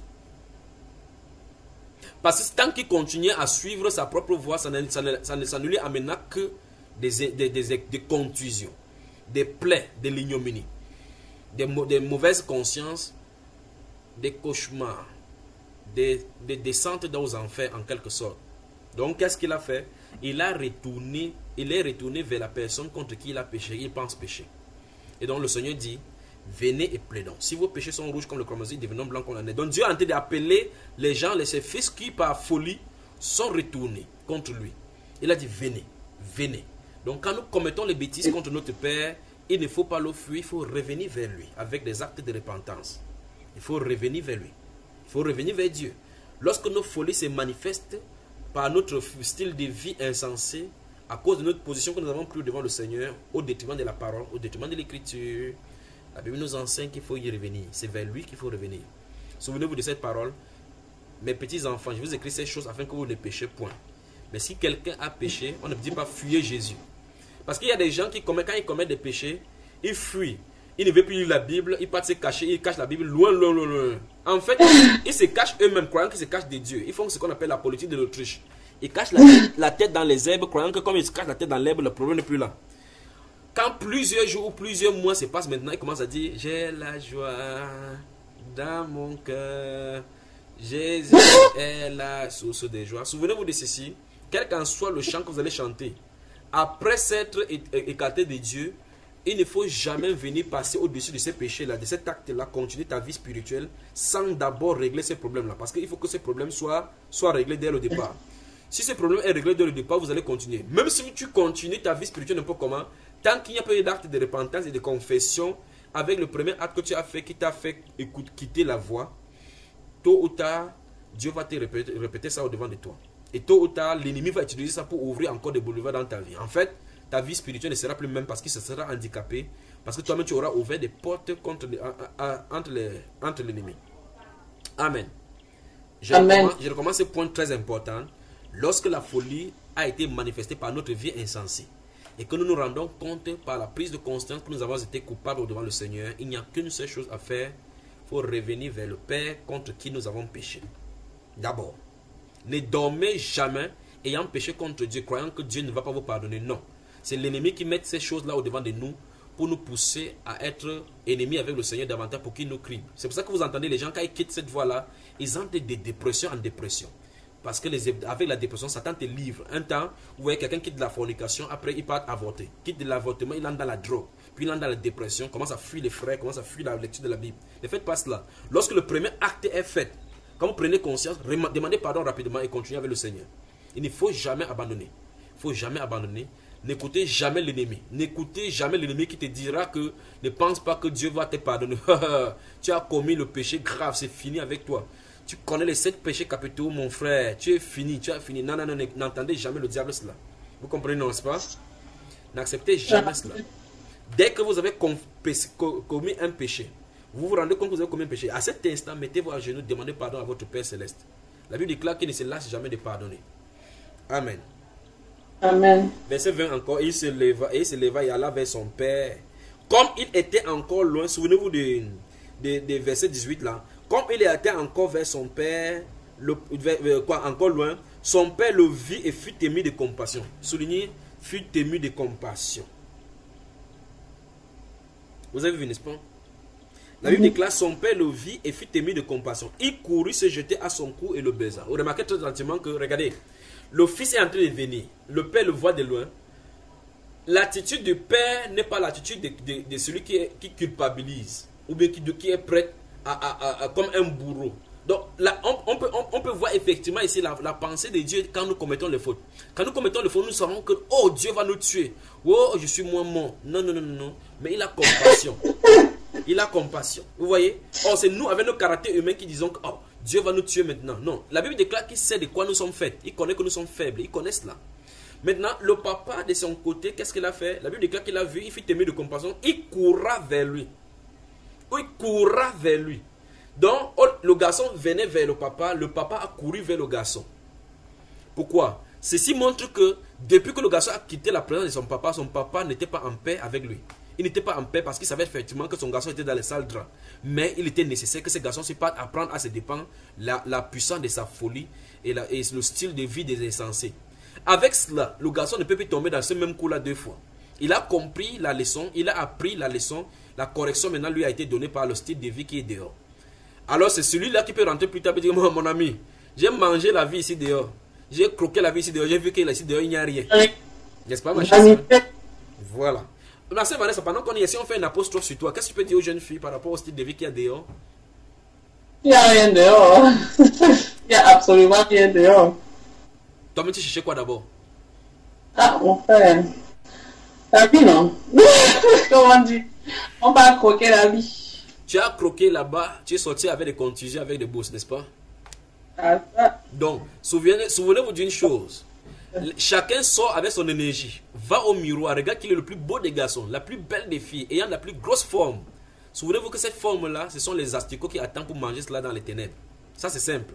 De deux, vous allez beau jouer la vie n'importe comment, vous allez vieillir, quitter la vie n'aura pas commencé à être jouée. Parce que la vie, en réalité, c'est ça qui nous joue. Personne n'a jamais joué et gagné la vie, jamais. C'est toujours la vie qui nous joue. Oui. Maintenant, la Bible déclare, verset 21, le fils lui dit, mon père, souvenez-vous de sa méditation du verset 17. Le fils lui dit, mon père, j'ai péché contre le ciel et contre toi. Je ne suis plus digne d'être appelé ton fils.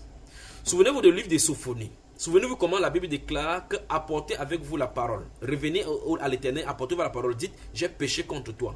C'est ce que Dieu attend. Quand on vient avec la parole, on dit, Seigneur, en reconnaissant nos fautes, disons tout simplement que nous avons péché contre le Seigneur. C'est tout simplement ce qu'il appelle. Lorsque nous disons ça au Seigneur, le Seigneur nous reprend. La Bible déclare qu'il ne se lasse jamais de pardonner.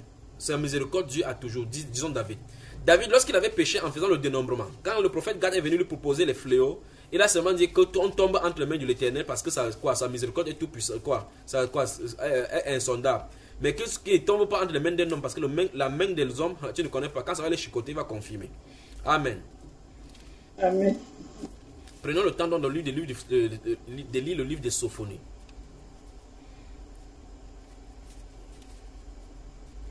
Et le livre et le livre de Michée aussi. Donc, la Bible déclare qu'il est revenu dire effectivement, il a porté ses paroles de repentance à son papa. Remarquons exactement que même son vêtement chaud qu'il avait, qui jouait la boîte de nuit, là, ce n'était plus ça. Quand tu le voyais, tu sentais que c'est un ancien benguis. Tu vois que ça n'a pas fini ici dehors. Et remarquez très exactement que les gens avec qui vivaient dans la débauche, à cet instant, on te fuit parce que tu n'as plus le goût de la vie. Maintenant, verset 22, mais le père dit à ses serviteurs, apportez vite la plus belle robe et l'en revêtez. Mettez-lui un anneau au doigt et des souliers aux pieds. Qu'est-ce que c'est? C'est la restauration et le couronnement à l'issue de l'apprentissage de la vie. Verset 23, amenez le veau gras et tuez-le, mangeons et réjouissons-nous, car, écoutez bien le mot, mon fils. Vous avez vu comment il l'a appelé? Vous avez vu, n'est-ce pas? Verset 24, car mon fils que voici, soulignez mon fils. Voilà. la Bible déclare que son père l'appelle mon fils. Vous voyez que sa position devant lui n'a pas changé malgré qu'il ait fait cette faute-là. C'est exactement notre position devant le Seigneur. La faute que nous commettons, ou bien les péchés que nous commettons, ne fait pas que l'autre statut des enfants de Dieu soit mise en cause. Ça ne sera jamais mis en cause par quoi que ce soit comme péché que nous commettons devant lui. Ce n'est pas une justification pour dire que nous devons pécher. En fait, si vous péchez, vous allez voir effectivement que vous êtes toujours en mauvais point par rapport à Dieu. Vous ne serez plus jamais en communion. Quand la communion est coupée, vous ne pouvez pas être en paix. Parce que tant que nous sommes connectés à lui, il est notre source de paix. Maintenant, la Bible déclare que ce papa-ci a dit à l'issue que son fils a fait la confession, il dit que mon fils que voici. Il n'a pas dit non, non, non, non, rentre, apporte mes biens, donne-moi le bilan. Non, non, non, non. Le Seigneur ne fait pas comme ça. Dans Jean au chapitre 8, on va amener une femme. La Bible déclare qu'elle a été prise en flagrant délit d'adultère devant le Seigneur. On lui a demandé, Moïse a dit de lapider de telles femmes. Et toi, que dis-tu? Les gens s'attendaient à ce qu'on culpabilise la femme. Le Seigneur jusqu'à dit, parmi vous, celui qui n'a pas commis de péché, jette la première pierre. La Bible déclare du plus petit jusqu'au plus grand, accusés par leur conscience, ils ont fendu l'air. Chacun a cherché sa route parce que chacun savait effectivement qu'il était coupable quelque part. Vous voyez? Le Seigneur Jésus est resté seul avec cette femme-là. Il lui a demandé que femme, où sont tes accusateurs? Il dit qu'ils ne t'ont pas condamné. Il a dit personne ne m'a condamné. Il dit moi aussi, je ne te condamne plus. Va et ne pêche plus. Vous voyez? Jésus n'a pas demandé à la femme pourquoi tu as fait cela. Il n'a pas demandé que la femme, là, ton mari ne te donne pas l'argent. Tu y as mot quoi dehors. Il n'a pas demandé ça. Et là, c'est le moment va et ne pêche plus. Jésus, notre Seigneur, savait qu'elle était coupable, qu'effectivement, elle avait été prise en flagrant délit d'adultère. Mais il ne lui a pas demandé le pourquoi, comment elle a fait pour tomber dans le péché. Et là, seulement restauré et lui demander de ne plus recommencer. Donc, notre position, notre vie dans le péché, ou bien quand nous tombons dans le péché, ça ne change pas le statut. Parce que les gens qui croient que maintenant, il faut qu'il naisse de nouveau. Il faut qu'il soit reconverti, converti. Non. Cet homme-ci, malgré qu'il était éloigné de son fils, le considérait toujours comme son fils. Mais c'est la folie qui était attachée à sa vie là qui était le problème. Il fallait que la folie s'en dégage de lui. Donc le fait que la folie soit attachée à lui ne fait pas qu'il ne soit pas son enfant. Si votre enfant est volé et qu'on a de le tuer même, c'est quand même votre enfant. Vous voyez? C'est le vol qu'il a de faire qui n'est pas bien. Maintenant il dit car mon fils que voici était mort et il est revenu à la vie. Il était perdu et il est retrouvé. Et il commençait à se réjouir. Donc sa position de fils n'a pas changé. Mais la folie avait eu raison du cœur de cet homme-là, au point il ne savait plus quoi se diriger. Et très souvent, dans la vie de débauche, là on considère qu'on a envie de vivre. Quand quelqu'un vit dans la sainteté, vous allez voir une femme qui va vivre dans la sainteté, vivre vierge. Elle va dire à l'autre va venir la corrompre. Les femmes corrompues vont venir la corrompre. On va dire mon cher, tu dis que tu couches seulement avec un seul homme. Tu ne connais pas le goût qu'il y a ici dehors. Donc tu vas mourir comme ça là. Sortons, allons se promener, dis donc. Vous voyez comment les mauvais conseils peuvent conduire les gens dans la folie. Or, c'est elle qui vit en réalité, celle qui vit dans la sainteté. La Bible déclare que la beauté est vaine. Vous voyez, la grâce est trompeuse. Mais celle qui est... J'ai des amis comme ça. Tu as les amis comme ça, ma soeur, dis-nous. Oui, que tu dis qu'on te fait ça, tu laisses. On me fait, je fais aussi bien. Hein, maman? C'est à toi qu'on dit ça. On te fait ça, tu laisses. Il me fait ça, je vais bien faire ça. Voilà les amis corrompus, n'est-ce pas?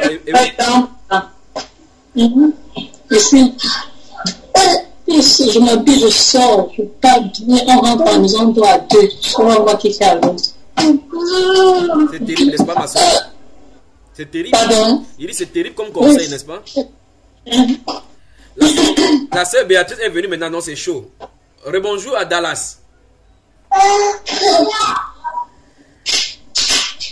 La sœur a des risques seulement. Peut-être on l'a aussi donné le conseil là.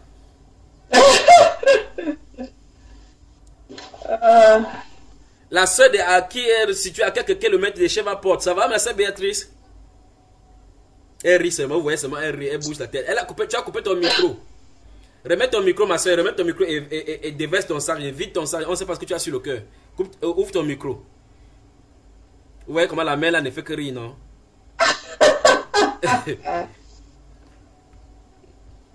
We are not getting you. Please put on your mic. Put on your mic. Then don't give all your speech. Ça ne donne pas toujours. Ton micro ne donne pas toujours. Essaie de cliquer sur le micro si tu nous entends. Donc depuis on parlait de nos choses comme ça, ils nous écoutaient, dit que les enfants là. Clique sur le micro, la soeur. Hein. savez que les choses des blancs là, c'est Ça pas. va maintenant? Ouais, ça va maintenant. Allez, balance la sauce, ma soeur. Moi, je disais que je voulais back up ce que la sœur disait, que après ils vont dire le remède de l'homme c'est l'homme, le remède de la femme c'est la femme. Et nous ne devons pas tomber dans ce genre de trucs, quoi. Oui. Donc, j'avais aussi une question à poser par rapport à l'enfant prodigue. Je voudrais savoir s'il est tombé sous le coup de la loi de la nature ou je ne sais pas vraiment. Oui. Donc, Mhm. voilà. Donc, à la base, on voit effectivement que c'est un enfant, c'est un adolescent qui a voulu le libertinage très tôt. Et quelle est la cause? Ce n'est pas seulement la cause environnementale de la loi de la nature, non. C'est ce style d'enfant qu'on n'a pas encadré comme la parole le dit.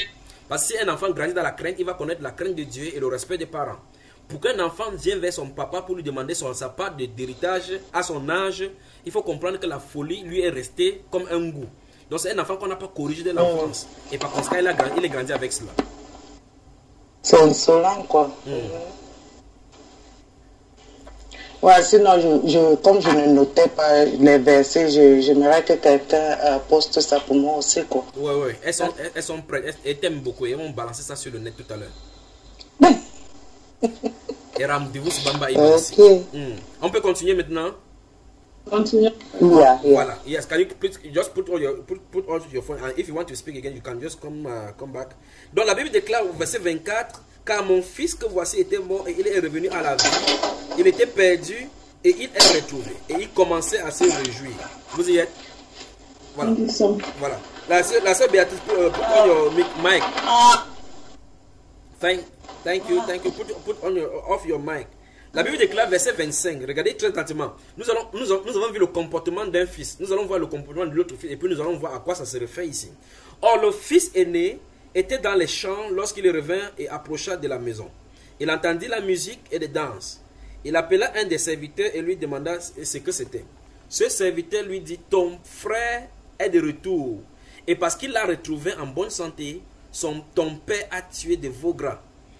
Il se mit en colère. Verset 28. Vous y êtes? Il se mit en colère et ne voulut pas entrer. Son père sortit et le pria d'entrer. Arrêtons ici et commentons un peu. Très souvent, c'est la réaction des chrétiens. Vous voyez, vous vivez une vie de sanctification. Vous vivez une vie de sainteté. Vous avez le Seigneur depuis. Vous priez, vous jeûnez. Et vous demandez quelque chose à Dieu. Il semble ne pas donner. Quelqu'un vit dans le péché. Et puis subitement, un jour, il vient se repentir. Oh Seigneur, pardonne-moi. Le lendemain, il demande quelque chose à Dieu. Dieu donne. Toi, tu rentres à la maison comme ça, là. Ta tête chauffe. Tu dis, non, Dieu est injuste. En fait, toutes ces choses sont placées dans la parole pour nous montrer une facette de Dieu que nous devons bien saisir.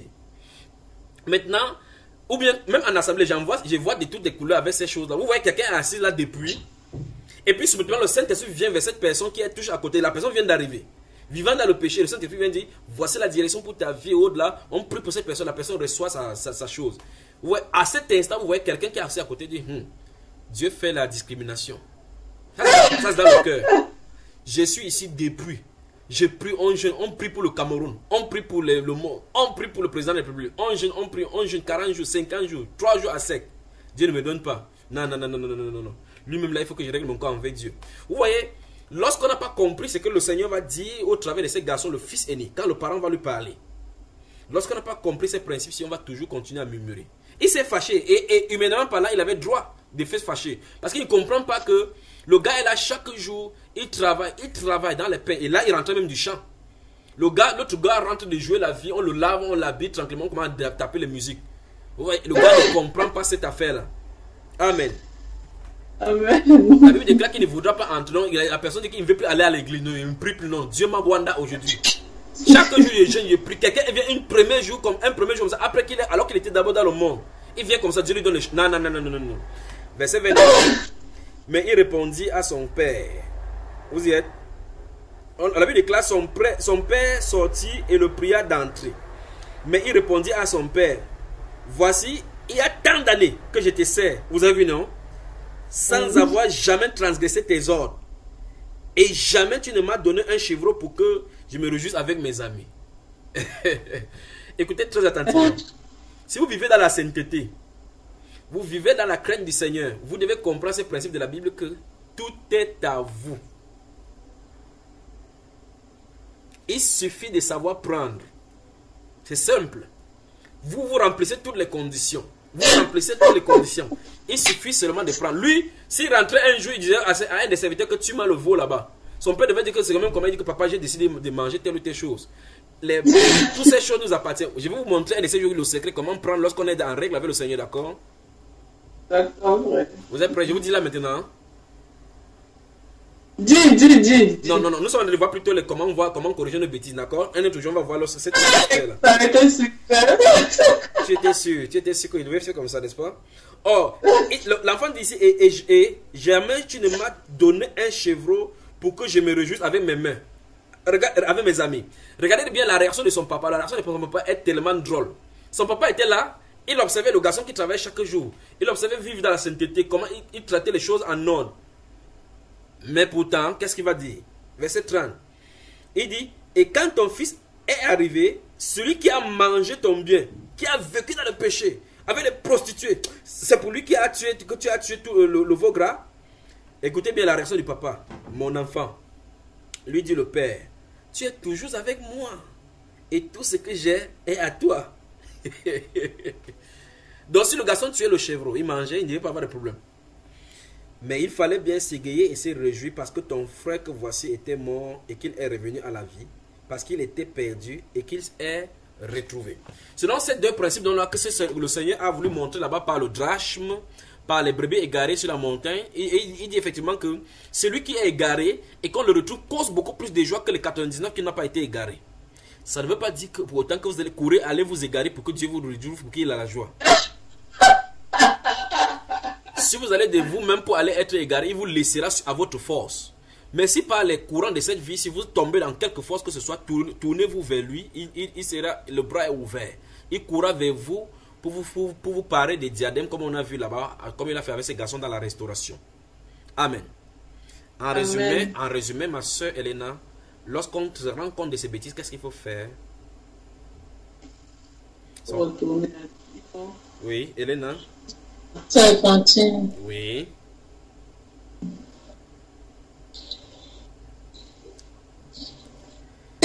Et retourner au Seigneur, n'est-ce pas? Revenir au Seigneur, sans repentir, revenir au Seigneur. Gardez-vous à l'esprit de ne jamais, lorsque vous fautez devant le Seigneur, de dormir sans avoir réglé le problème. Que Satan ne vous mette pas en position de vouloir quitter la présence de Dieu en disant que je ne veux plus lire la Bible parce que j'ai péché. Quand vous avez péché, vous rendez compte que vous avez péché, demandez pardon directement à genoux. Ne quittez pas dans sa présence jusqu'à ce que sa culpabilité soit ôtée.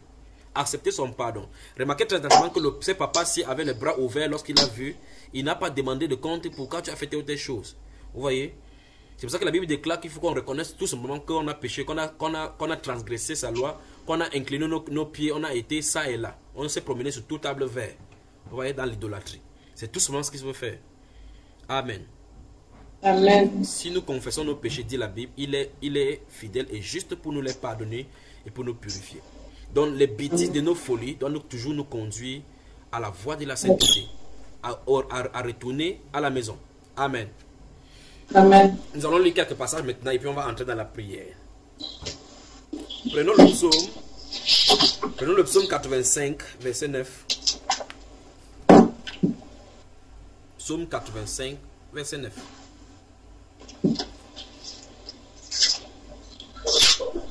Psaume chapitre 85, verset 9. Qu'est-ce que ça dit la sœur Vanessa?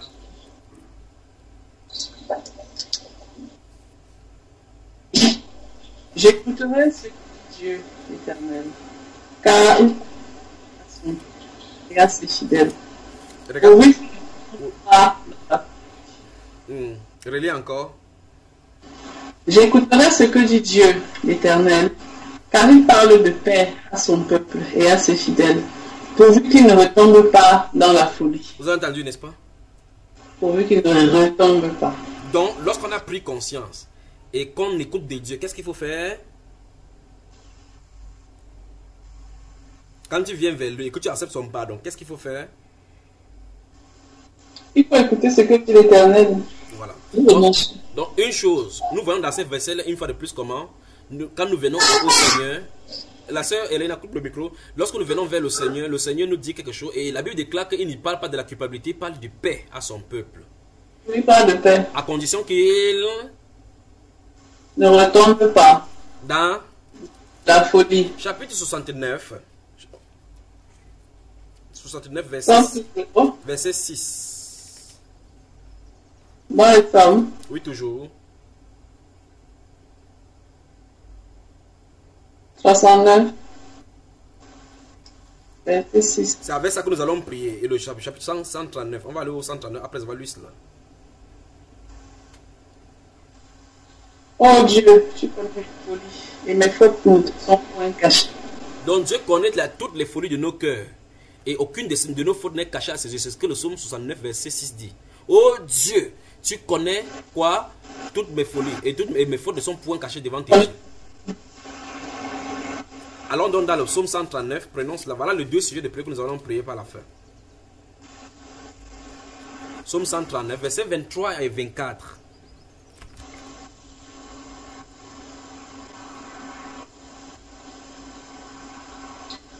Sonde-moi, ô Dieu, et connais mon cœur. Éprouve-moi et connais mes pensées. Regarde si je suis mauvais. Regarde si je suis sur une mauvaise voie et conduis-moi sur la voie de l'éternité. Dit la Bible. Encore ma soeur, lis encore verset 23 et 24. Sonde-moi, ô Dieu, et connais mon cœur. Oui. Regarde si je suis sur une mauvaise voie, moi sur la voie de l'éternité. Voilà. Notez également Jérémie chapitre 3, le verset 13. Et on lit.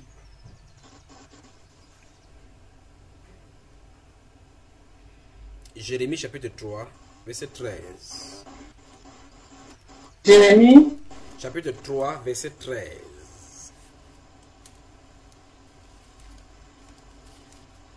Reconnais seulement ton iniquité, reconnais que tu as été infidèle à l'Éternel ton Dieu, que tu as dirigé ça et là tes pas vers les dieux étrangers, sous ton arbre vert, et que tu n'as pas écouté ma voix, dit l'Éternel. Voilà. Relis encore ma soeur. Reconnais seulement ton iniquité. Reconnais que tu as été infidèle à l'Éternel ton Dieu. Que tu as dirigé ça et là tes pas vers les dieux étrangers. Oui. Sous tout arbre vert. Et que tu n'as pas écouté ma voix, dit l'Éternel. Amen. Notez Osée chapitre 14, les 7 premiers versets. Les 7 premiers versets de Osée chapitre 14. Donc, vous voyez dans le verset 1 à verset 7, vous voyez effectivement que ce garçon-ci, lorsqu'il dirigeait sa vie, si dès le départ on lui demandait, son père lui dit que tu vas faire quoi avec ton bien, il dit papa, donne-moi. Or, la Bible déclare dans Proverbe chapitre 14, verset 12 que telle voie paraît droite, paraît droite devant les hommes, mais son issue c'est quoi? C'est l'issue, c'est la mort. Osée, qu'est-ce qu'Osée dit? Israël, reviens à l'Éternel ton Dieu, car tu es tombé par ton iniquité. Apportez avec des paroles, venez à l'Éternel. Dites-lui, pardonne les iniquités et reçois-nous favorablement. Nous t'offrirons au lieu des taureaux, hommage de nos lèvres. Voilà, tu peux t'arrêter là-bas. C'est bon, tu peux t'arrêter là-bas. Donc nous voyons effectivement comment Dieu a donné la brèche pour la repentance, pour que les gens puissent se retourner à lui. Donc lorsqu'on commet les bêtises, lorsqu'on a nos fautes, voilà comment il faut faire avec Dieu. Il faut retourner. Il ne faut jamais, jamais au grand jamais, dormir sans cela. Le psalmiste a dit quoi dans ce psaume que nous avons lu, le psaume 23, dans le psaume 139, verset 23 à 24, il dit quoi? Il dit, sonde-moi, ô Dieu, et connais mon cœur. Éprouve-moi et connais mes pensées. Regarde si je suis quoi? Sur une mauvaise voie et conduis-moi sur la voie de l'éternité. Tous dans la Bible là savaient effectivement qu'il faut être sous la conduite du Saint-Esprit. Que si le Saint-Esprit nous lâche un peu, chacun de nous va s'égarer.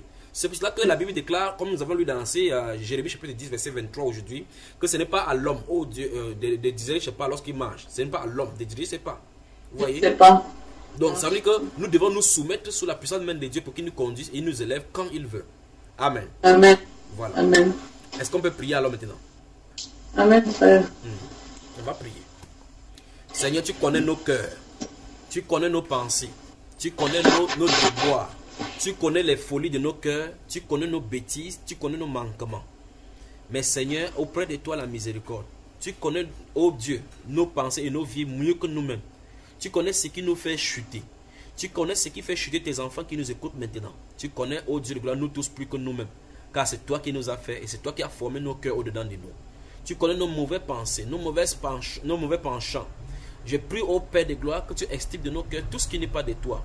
Regarde et sonde-nous, Père de gloire, sonde nos pensées. Sonde-nous, Père de gloire, et pardonne nos bêtises car elles sont nombreuses. Pardonne nos folies car chaque jour elles se font jour. Dans nos paroles, dans nos façons de nous comporter, dans nos façons de vivre, Père de gloire, nos folies se manifestent. Mais Père de gloire, tu veux la sainteté, tu veux la sanctification. Voilà pourquoi avec ce peuple, Père de gloire, je viens me présenter au devant de toi afin que tu sondes nos cœurs, que tu purifies notre être et que tu nous diriges dans la voie de la sanctification, dans la voie de l'éternité. Conduis-nous pour toujours, Père de gloire, dans la voie de la sagesse. Attache-nous à ta parole. Lis ta parole dans nos cœurs, Père de gloire, afin que nous ne péchions pas contre toi. Car le psalmiste a dit, je sais ta parole chaque jour dans mon cœur pour de peur de pécher contre toi. Donne-nous d'aimer ta parole, d'être plongé dans ta parole, de plonger les regards dans cette loi parfaite, la loi de la liberté, Père de gloire, afin de ne pas être des auditeurs oublieux, de ne pas être oisifs, mais pour que ta parole abonde en nous, afin que nous marchions d'après tes sentiers et d'après ta loi. Donne-nous de vivre d'après ces paroles-là, Père, au nom du Seigneur Jésus-Christ de Nazareth. Pardonne nos iniquités, car elles sont nombreuses. Nous sommes pleins de folie, Père de gloire, pleins de blasphèmes. Mais tu es un Dieu saint et tu veux que nous soyons saints dans toute notre conduite.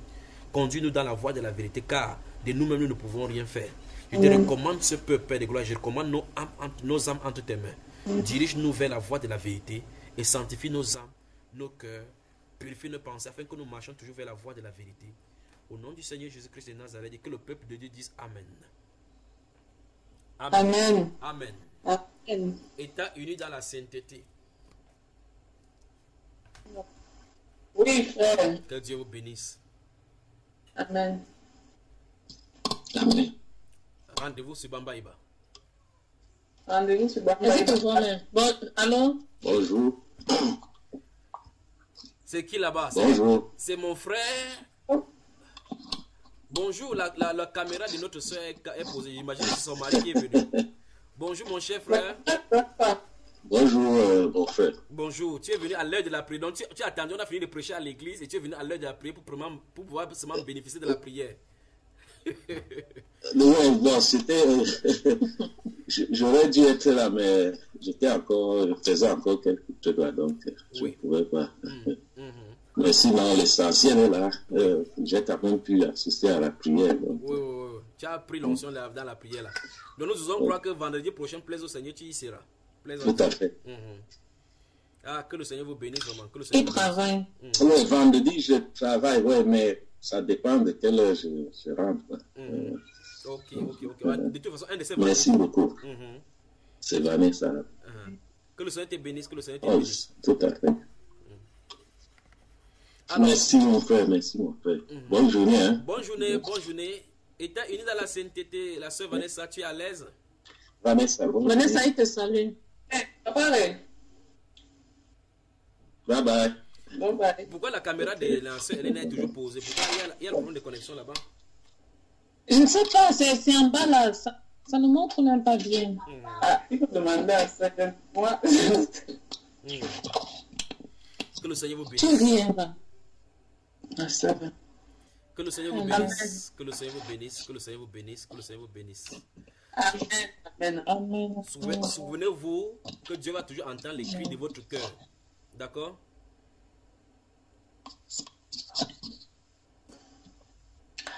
Je t'ai très fort dans ce Qui vous bénisse. Que le Seigneur vous bénisse. Amen. Le Seigneur te fortifie pour son œuvre. Comment expliquer? Je vais aussi danser en fait. Comment décrire? Voilà, c'est pas les trucs tous. Un amour si bon, si puissant, que rien ne peut le contenir. Tu sais mes espoirs, Seigneur, tu sais mes craintes, et mes mots sont bien trop petits pour dire tout l'amour que j'ai pour toi. Alors entends cœur, mon esprit qui te loue, entends le chant d'amour, un enfant racheté. Je prendrai mes faibles mots pour te dire quelque merveilleux tu es. Et je ne pourrai pas te dire combien je t'aime. Alors entends mon cœur. Vous entendez? Tout comme la pluie. Vous entendez? Les mots pouvaient couler. Oui. Et si j'avais l'éternité, je ne pourrais pas l'exprimer. Mais dans les battements de mon cœur, tu entendras toujours. Merci pour la vie, pour la vérité, pour les chemins. Alors entends mon cœur, mon esprit qui te loue, entends le chant d'amour, d'un enfant racheté. Je prendrai mes faibles mots pour te dire quel Dieu merveilleux tu es. Je ne pourrai pas te dire combien je t'aime. Entends mon cœur.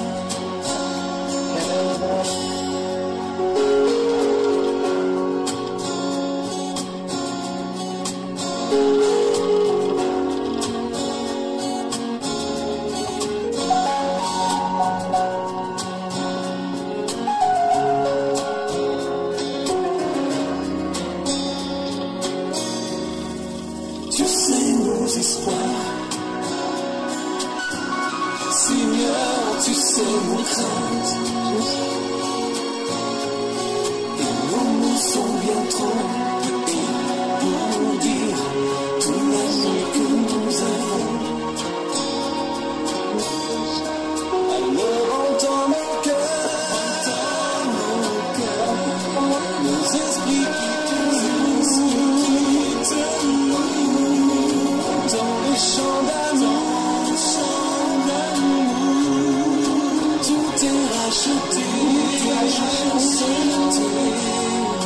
Nous prendrons nos faibles mots pour te dire quel Dieu merveilleux tu es. Et tout notre amour, dans le cœur.